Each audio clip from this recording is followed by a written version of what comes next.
Emily sneered at me after I announced my resignation, and I responded by maintaining a silent, steady gaze. Our conversation had revolved around the company's decision to cut labor costs, with particular disdain aimed at those supposedly exploiting overtime pay. Tom, too, seemed to relish the notion of trimming expenses. A week later, my phone incessantly rang with calls from the company. Upon answering, the president inquired sharply, "Who exactly are you?" I couldn't help but scoff mockingly at the president's question. In response, I introduced myself as Laylee Johnson, a 59-year-old employee with 37 years of dedicated service since my college graduation. I explained our company's role in providing administrative services, particularly catering to busy company presidents, handling clerical work, and specializing in tax-related matters. I proudly managed 45 clients, a responsibility that had grown overwhelming despite the assistance of a part-timer. Despite the challenges, I couldn't show any sign of weakness. Our clients were long-standing relationships, and their adversities fueled my determination. Today, as I sat in front of my computer, the relentless harassment from Tom and Emily weighed heavily on my mind. Tom, 7 years my junior and now the head of the tax department, had drastically changed his demeanor 3 months ago upon promotion. His once polite tone was replaced with condescension and complaints, making every interaction a struggle. Even when I countered, he remained unfazed, instructing me to consult the manual for guidance and warning against unnecessary actions. Emily, Tom's assistant, joined in the harassment, criticizing my efficiency and mocking my rank and file status, despite being the first to decline a promotion to department head, a fact unknown to Tom and Emily. I committed to completing my regular duties, but their harassment persisted, with Tom accusing me of increasing overtime and branding it a waste. Emily echoed his sentiment, sighing as she claimed my constant overtime was dragging down the entire tax department's performance. The recent cause of my overtime was Tom unexpectedly leaving a month's worth of client files on my desk to be filed by the end of the month. After work, my face drained of color as I glanced at the files before me. "Wait, these all have deadlines this month, right?" I uttered in confusion. However, before I could grasp the gravity of the situation, Tom was already packing up his desk, completely uninterested in addressing my concerns. "I'm heading out. Take care," he casually remarked as he swiftly left the office, leaving me with a pile of urgent tasks. Emily followed suit, adding insult to injury with a mocking laugh. The incredulity of the situation weighed on me, and I sighed heavily as I opened the client files scattered on my desk. To my dismay, some of the files were originally Emily's responsibility. The realization deepened my sigh. I understood why Tom had been subjecting me to relentless harassment. They wanted me to retire quickly.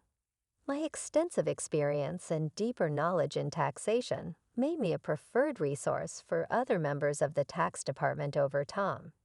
Tom's unapproachable demeanor and unattractive appearance made everyone, except Emily, avoid him.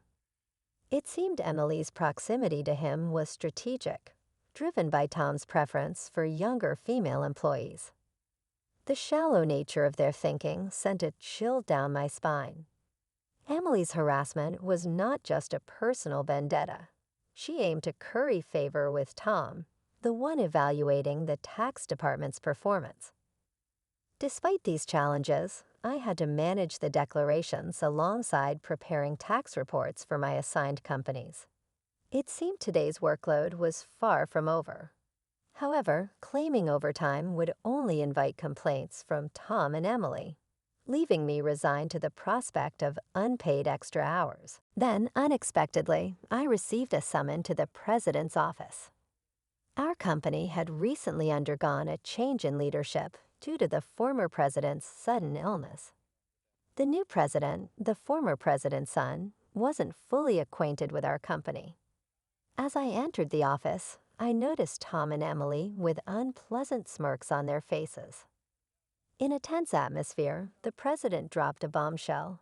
"Lily, we'll need you to resign by the end of this month." My mind spun as I asked for clarification. Tom and Emily had apparently accused me of overbilling for overtime, citing that while others had around 15 hours, I had exceeded 80 hours. The president, oblivious to the true circumstances, seemed impressed with Tom and Emily's zero overtime. The reality of the situation hit me. The inflated overtime was a result of doing Tom and Emily's work. However, revealing Tom's instructions would risk portraying it as my own inability to manage time effectively. I presented the facts, asserting that I hadn't overbilled for overtime, but struggled to finish my workload within regular hours. The president sighed deeply, expressing doubt but acknowledging the lack of evidence to pursue the matter further. Nevertheless, he insisted that they couldn't retain someone working at such a slow pace. Resigned to the situation, the president suggested my resignation, and it seemed his mind was made up. Told to leave the company I had devoted 37 years to, I felt a weariness settle in. Despite my dedication, the additional workload from Tom and Emily went unappreciated. I agreed to resign at the end of the month, acknowledging that I had already communicated my decision to the president. As I glanced at Tom and Emily, their vulgar smiles reflected satisfaction. Leaving the president's office, Emily taunted me with a sarcastic, "Thanks for quitting," her sneer cutting through. I responded with a silent stare, facing similar disdain from Tom, who shared his approval of cutting labor costs and labeled me as someone exploiting overtime pay. Observing their cheerful conversation, I pondered the handover process. Creating documents for all my clients, I ensured proper farewells and appointments with those I could meet personally. Unable to schedule a meeting with the president, I resorted to letters to inform them of my successor. A week post-resignation, enjoying a moment of relaxation at home, my mobile phone rang. Seeing the company's call, I hesitated, having already completed social insurance procedures. However, persistent calls from both the company and Tom and Emily's personal mobiles led me to answer reluctantly as I picked up The president urgently spoke, asking, "Who exactly are you?" I couldn't help but mockingly reply, "Just an unemployed lady who resigned from the company, nothing else." In response, the president quickly explained the chaos, since my departure minus 49 calls to stop transactions with the company. He pleaded for my immediate return, revealing a sense of panic in his tone. Reluctantly, I rose from my seat and made my way back to the company. Upon my arrival, I found Tom and Emily waiting, their faces notably pale, with dark circles underlining their weary eyes. Surprised by their drastic change in appearance, I inquired about what was happening. Tom glared at me and revealed, "Since you left, we've been bombarded with calls to stop transactions, not just from your clients, but also from prospective companies we were planning to introduce." "What did you do?" Emily echoed the suspicion, expressing disappointment at the thought of me resorting to underhanded tactics. Their haggard appearance suggested the toll handling cancellations had taken on them. While I hadn't manipulated the clients, I had a hunch about the reason behind the transaction halts. Considering the inevitability of cancellations, I mumbled my thoughts aloud. Tom, however, accused me outright, insisting I had orchestrated something. He demanded I go to the president's office immediately, forcefully escorting me there. Upon entering the president's office with Tom and Emily, the president greeted me with a direct look in his eyes. Tom declared, "President, I brought her," with an air of authority, while Emily hurriedly followed suit. Ignoring their accusatory tone, the president questioned me about the abrupt halt in transactions after my departure. I took a deep breath and explained, "Our clients don't need us to manage their taxes. There are tax accountant firms that offer cheaper services. They continued with us because of me." Tom snapped back, questioning my self-worth, and Emily taunted me, both challenging my value to the company. Undeterred, I elaborated on my unique approach, offering tailored tax-saving strategies that resonated with our clients. Tom dismissed it as inefficient, arguing that their manual-based operations were more practical. The president sighed deeply, recognizing the fundamental difference in our approaches. In a serious tone, he said, actually signaling a crucial revelation to follow. I received a surprising call from my father, the former president. It turns out that some clients who had stopped transactions went directly to Dad to negotiate on your behalf. I hadn't anticipated clients going to such lengths for you. Dad emphasized that the tax department thrived because of your contributions. Not only did you manage your clients efficiently, but you also supported your colleagues' clients, possessing knowledge that even Tom couldn't match. The president continued, Dad disclosed that if you hadn't declined the promotion, you would have held a higher position than a department head by now. His expression softened as he expressed regret with a pained look. Emily appeared shocked, probably grappling with the idea that I could have been her superior. The president then apologized for making me resign initially and asked if I would consider revoking my resignation. According to his father, I was indispensable to the company. While I appreciated the change in the president's perspective, I hesitated to accept. Tom, visibly upset, interrupted our conversation and protested the president's decision, questioning why I was chosen over him. Emily echoed his sentiments, praising Tom's leadership and expressing disbelief at the preference for me. The president then sternly addressed them, revealing that since my resignation, numerous complaints had been received from the tax department, suggesting they had been shifting their workload onto others. Tom's face turned pale as the president exposed the fact that he had been pushing the preparation of client declaration forms onto. Subordinates, including Emily, worked for multiple clients. The president pointed out the irony, considering Tom had accused me of being a salary thief. Observing Tom and Emily's pale expressions, the president continued by revealing an alleged leak about their romantic involvement. Tom struggled to defend himself, claiming he was merely mentoring Emily as her superior. However, the president produced receipts from the accounting department, indicating dining expenses filed by Tom.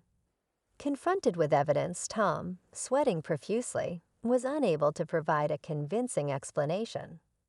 Emily, too, turned ghostly pale as the president accused them of neglecting their duties, inflating expense claims, and violating company policy by having an affair in the office while being married. In a calm and straightforward manner, the president declared the termination of their employment, effective immediately. Tom and Emily tried to resist, promising to retract the receipt claims and pleading for their jobs. "I have a family," Tom desperately pleaded, attempting to reverse his termination. Emily echoed his sentiments, carefully expressing her fear of being fired. She promised to apologize to me and others for burdening them with work. Realizing the gravity of the situation involving neglect of duties and an affair with a supervisor, concerned about her reputation, she implored for a second chance. Sensing their desperation, I offered advice. "Why don't you stop resisting? It's undignified," I suggested. Tom glared at me, retorting, "Shut up. What would a single person like you understand?" I sighed, reminding him, "Tom, you were the one who got me fired. It's just karma. What goes around comes around. Why don't you take some responsibility and reflect a bit?" Frustrated, Tom looked away while Emily bit her lip in distress.